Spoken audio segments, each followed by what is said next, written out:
lagi musim demam ya. Nah, maka anak-anak ibu harap jaga kesehatannya ya. Nah, baik anak-anak ibu, coba lihat teman di sekitarnya, apakah ada yang tidak hadir? Hadir semua, Bu. Hadir, alhamdulillah ya. Nah, sebelum kita memulai pembelajaran seperti biasa, ibu minta Hedi sebagai ketua kelas untuk memimpin doanya. Pada Hedi, anak ibu, silakan nak pimpin doa teman-temannya.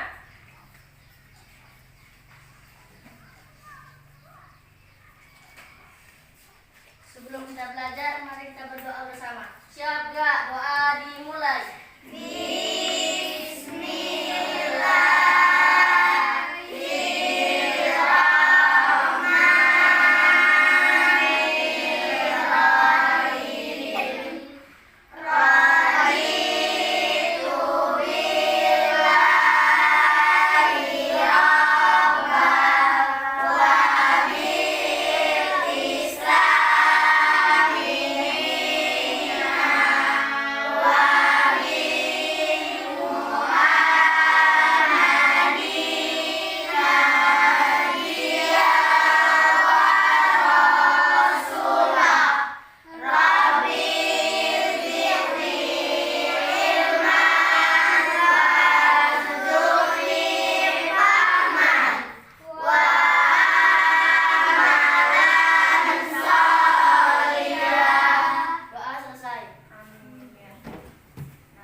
Nah,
1945 menjadi masa penting dalam sejarah dunia.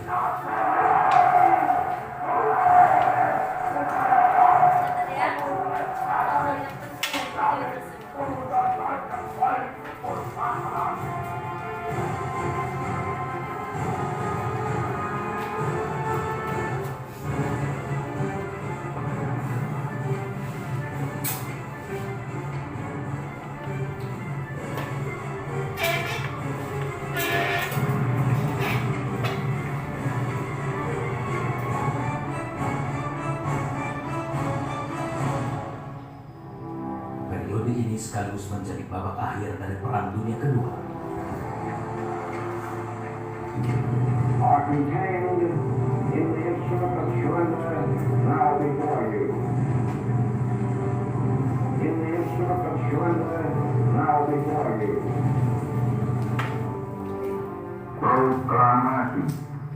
Di tengah gemuruh dunia, bangsa Indonesia memproklamasikan kemerdekaannya. Namun perjuangan bangsa Indonesia belum berakhir. Kemerdekaan ternyata belum dapat dinikmati seluruhnya.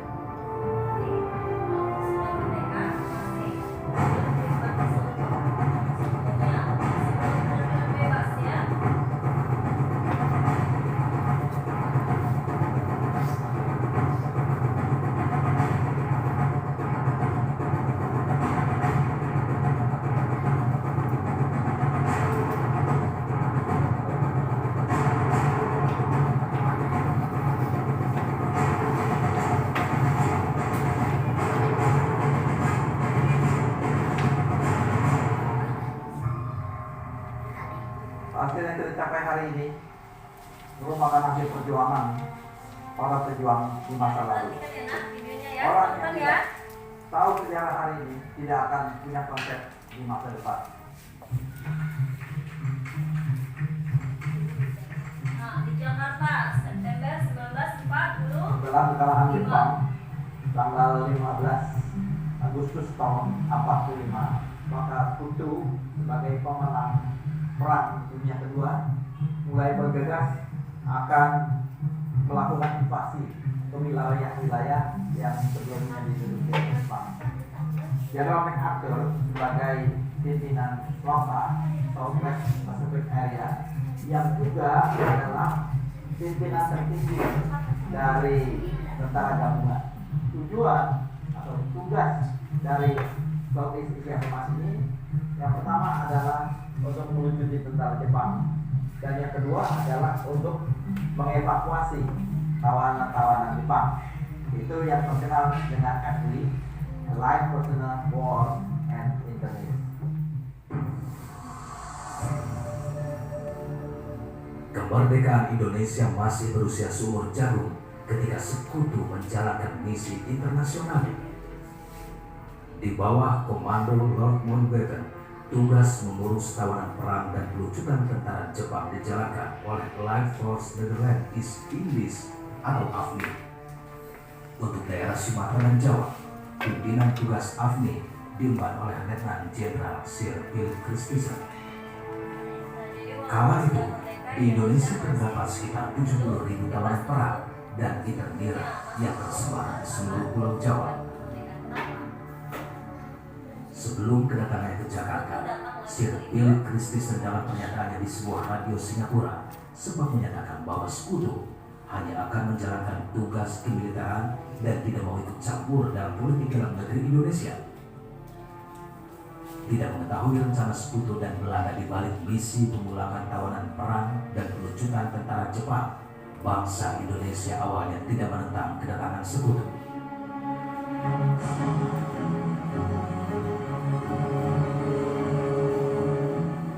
Namun, kesepakatan Sekutu Belanda dalam Civil Affairs Agreement membuat Inggris mengikut sertakan beberapa perwira pemerintahan sipil Hindia Belanda atau NIKA sekaligus kesatuan pasukan Belanda saat kedatangannya ke Jakarta. Nah, datang pasukan nih, NIKA. Sebelumnya, pemerintah Belanda melakukan serangkaian lobi dan pertemuan dengan pemerintah Inggris. Hasil pada 24 Agustus 1945 disepakati oleh Sekutu dan Belanda bahwa wilayah Hindia Belanda yang berhasil direbut sekutu akan diserahkan tanggung jawab sepenuhnya kepada pemerintahan sipil Hindia Belanda atau NICA. Lord Mountbatten sebagai pemimpin Southeast Asia Command mengeluarkan surat perintah kepada para komandan divisi.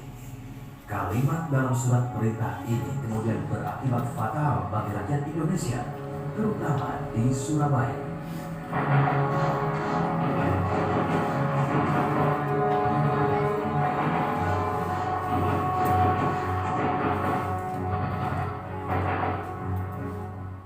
Lambat laun, kepercayaan Indonesia terhadap keberadaan sekutu meredup. Tidak terkecuali dalam urusan pengiriman perbekalan tawanan perang di Jawa Barat misalnya. Selama masa penduduk. Nah, baik ya. Tadi kalian sudah menonton sebuah video. Tentang apa itu, Nak, tadi? Proklamasi. Dan setelah proklamasi yaitu peristiwa. Iya, bagus ya Nabiku ya, bagus Sandy, bagus itu ya. Mempertahankan kemerdekaan Indonesia ya. Nah, coba kamu ceritakan kira-kira peristiwa apa yang kamu lihat pada video tersebut. Kita kan sudah merdeka ya pada tanggal 1945. Iya, pada peristiwa proklamasi. Kita sudah memproklamasikan kemerdekaan. Nah, mengapa masih ada pertempuran yang terjadi? Ayo, kira-kira siapa yang bisa jelaskan? Mengapa masih terjadi pertempuran apa tadi yang terlihat di sana? Pertempuran Surabaya pada tanggal berapa? 10 November. Sampai 20 November. Puncaknya di 10 November. Nah, 10 November itu diperingati sebagai hari apa? Pahlawan nasional. Kenapa, Nak? Mengapa setelah proklamasi masih terjadi pertempuran? Ayo, iya. Kenapa, Nak? Karena sekutu dan Hindia Belanda ya. Setelah tadi Jepang, benar ya? Benar jawaban temannya ya. Bagus ya, tepuk tangan dulu buat temannya. Ya, karena sekutu dan pihak NICA ya, Hindia Belanda datang lagi ke Indonesia. Ya, tadinya hanya mau melepaskan tawanan ya dan melucuti senjata Jepang.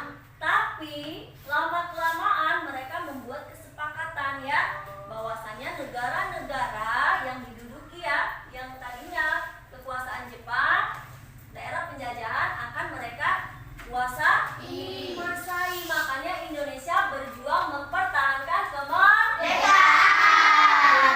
Maka terjadilah pertempuran Surabaya. Nah, nanti kalian di pembelajaran kedua akan berdiskusi ya. Setelah pertempuran Surabaya itu masih banyak lagi ya terjadinya beberapa pertempuran ya dalam upaya Indonesia mempertahankan kemerdekaan. Ya, bagus ya. Anak-anak Ibu paham ya.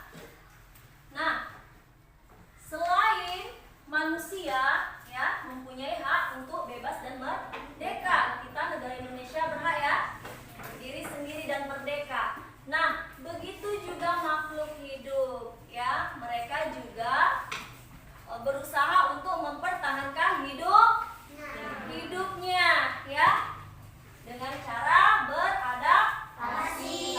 Nah, kali ini Ibu akan menunjukkan sebuah video tentang cara tumbuhan menyesuaikan hidupnya ya. Kita masuk ke pembelajaran IPA. Nah, coba kalian catat lagi hal-hal yang penting ya.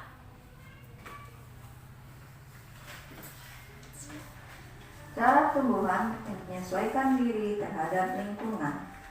IPA kelas 6 SD, tema 2, subtema 1. Penyesuaian tumbuhan terhadap kondisi lingkungan. Setiap jenis tumbuhan memiliki ciri-ciri yang berbeda. Perbedaan ciri setiap jenis tumbuhan merupakan salah satu bentuk penyesuaian diri atau adaptasi.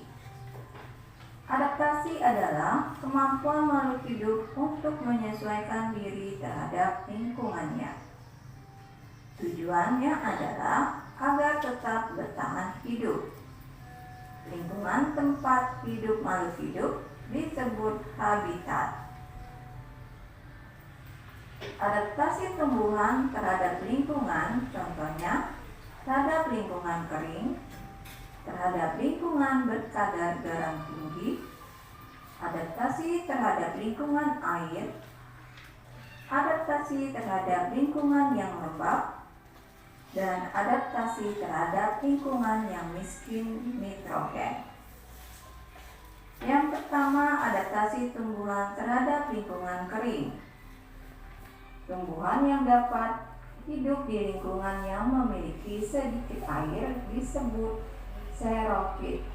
Jadi, tumbuhan yang dapat beradaptasi terhadap lingkungan kering disebut dengan xerofit.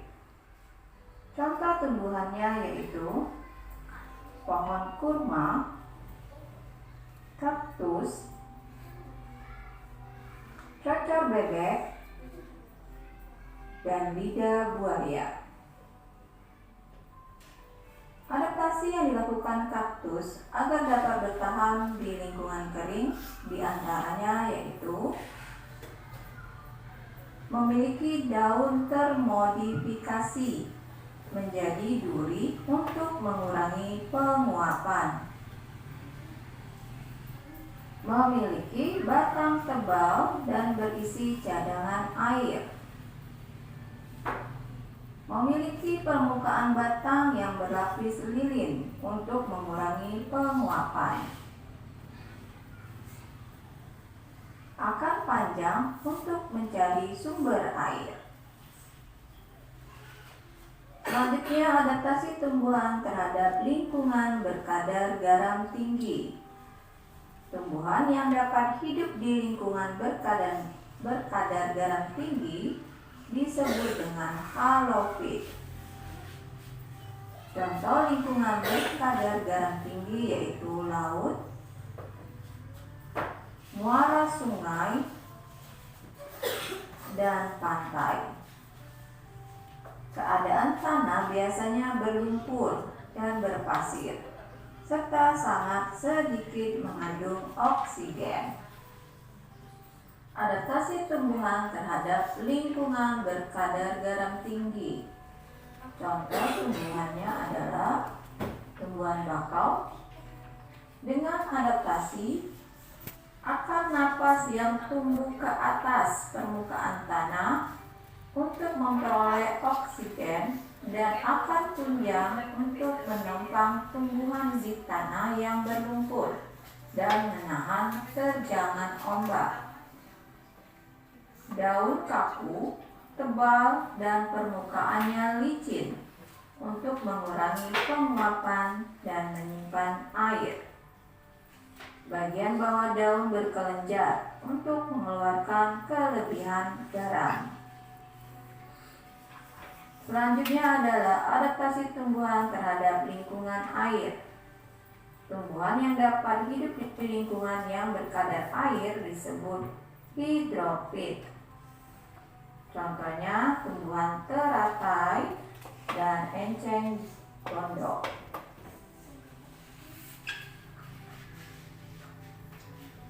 Adaptasi tumbuhan terhadap lingkungan air yaitu yang pertama, adaptasi tumbuhan teratai. Memiliki daun yang lebar untuk mempercepat penguapan. Daun yang lebar juga berfungsi agar dapat mengapung di permukaan air. Daun yang berlapis lilin untuk mencegah daun membusuk karena selalu terkena air. Contoh kedua, enceng gondok adaptasinya yaitu memiliki pangkal tangkai daun berongga yang berfungsi untuk mengapung di permukaan air. Akar lebat untuk menjaga keseimbangan tumbuhan agar tidak terbalik. Selanjutnya, adaptasi tumbuhan terhadap lingkungan lembab. Tumbuhan yang dapat hidup di lingkungan yang berkadar lembab disebut tumbuhan higrofit. Contoh tumbuhannya adalah tumbuhan paku dan begonia. Paku dan begonia. Oleh karena hidup di tempat lembab, penguapan menjadi lambat, sehingga air dikeluarkan melalui struktur khusus pada daun yang disebut stomata air atau hidatoda. Adaptasi tumbuhan terhadap lingkungan miskin nitrogen. Tumbuhan yang hidup di lingkungan miskin nitrogen biasanya melakukan penyesuaian diri dengan merangkap serangga, kemudian mencernanya sebagai sumber nitrogen. Contohnya adalah tumbuhan kantong semar dan tumbuhan penus. Perhatikan cara tumbuhan kantong semar dan tumbuhan penus merangkap serangga yang mendekatinya.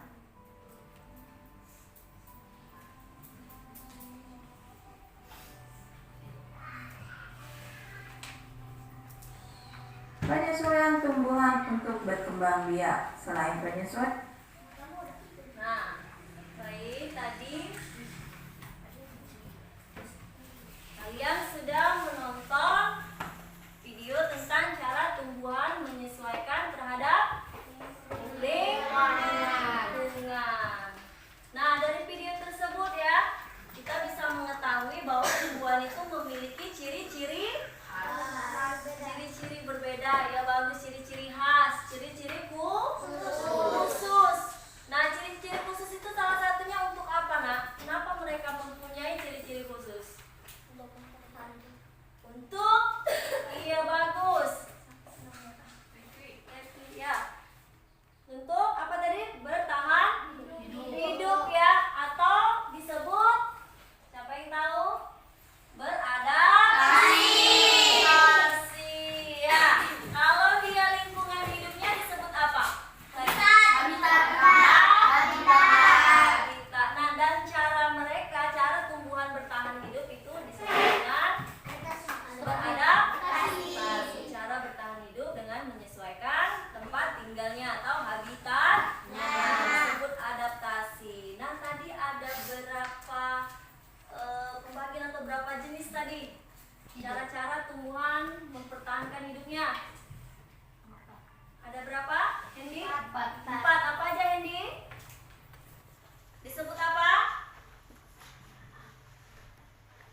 di tempat yang kekurangan Oksigen. nitrogen. Dan contohnya tumbuhan apa? Pinus dan kantong senapan. Bagaimana mereka caranya mempertahankan hidup? Dengan cara cara adaptasi. Tapi caranya bagaimana? Menangkap serangga untuk memenuhi kebutuhan nitrogennya. Nah, baik, hari ini ya kita sampai di sini dulu belajarnya. Nah, kira-kira nih kesimpulan pembelajaran hari ini, kalian mendapat ilmu apa aja, Nak? Tentang peristiwa memproklamasi, mempertahankan kemerdekaan. Jadi tahu tentang pertempuran Surabaya. Terus apa lagi, Nak? Cara tumbuhan untuk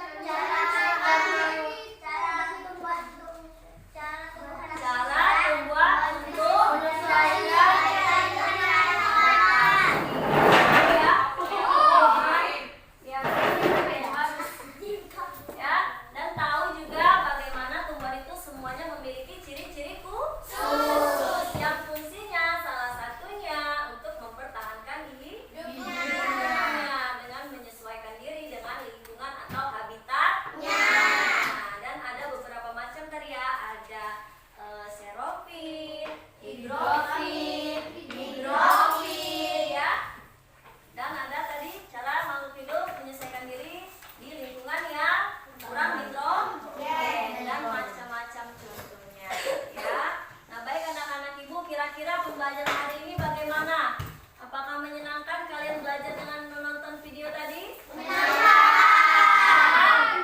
Iya, dan mudah dipahami? Mudah ya. Jadi mudah memahami materi ya, karena dengan menonton video kalian melihat secara langsung ya. Nah, sebelum kita akhiri, kita adakan evaluasi terlebih dahulu ya. Nah, coba buka bukunya, kalian kerjakan dulu soal yang ada di sini ya, di depan ya. Nah, silakan tulis soalnya dan berikan jawaban kalian. Coba Ibu bacakan aja ya. Ayo.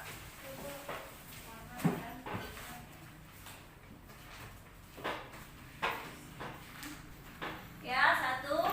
Jelaskan beberapa peristiwa penting. Ya. Peristiwa penting yang terjadi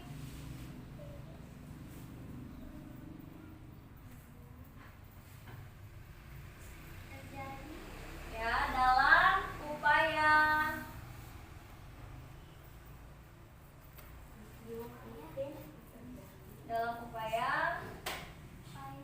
mempertahankan kemerdekaan Indonesia.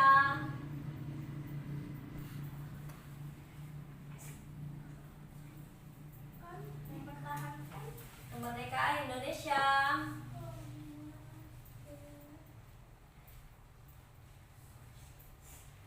setelah proklamasi kemerdekaan.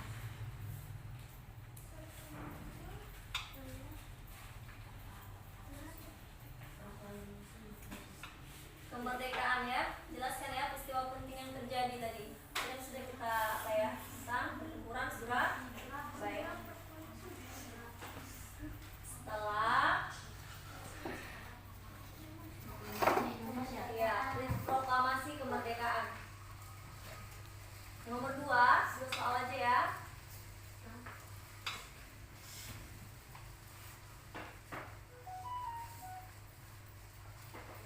Sebutkan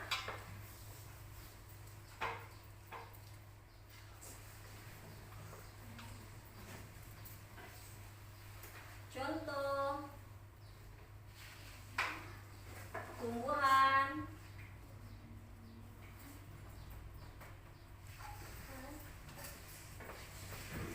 yang dapat bertahan hidup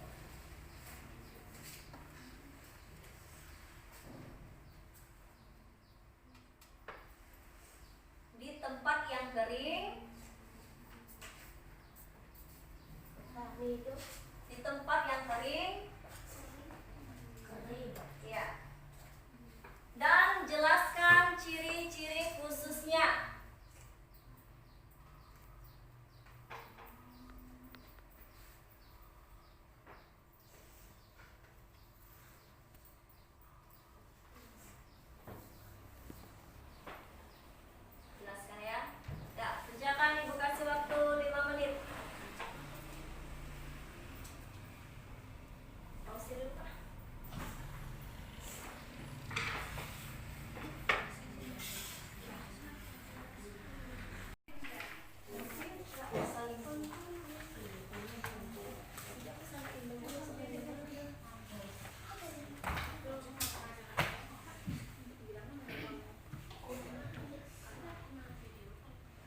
kita pulang, mari kita berdoa bersama.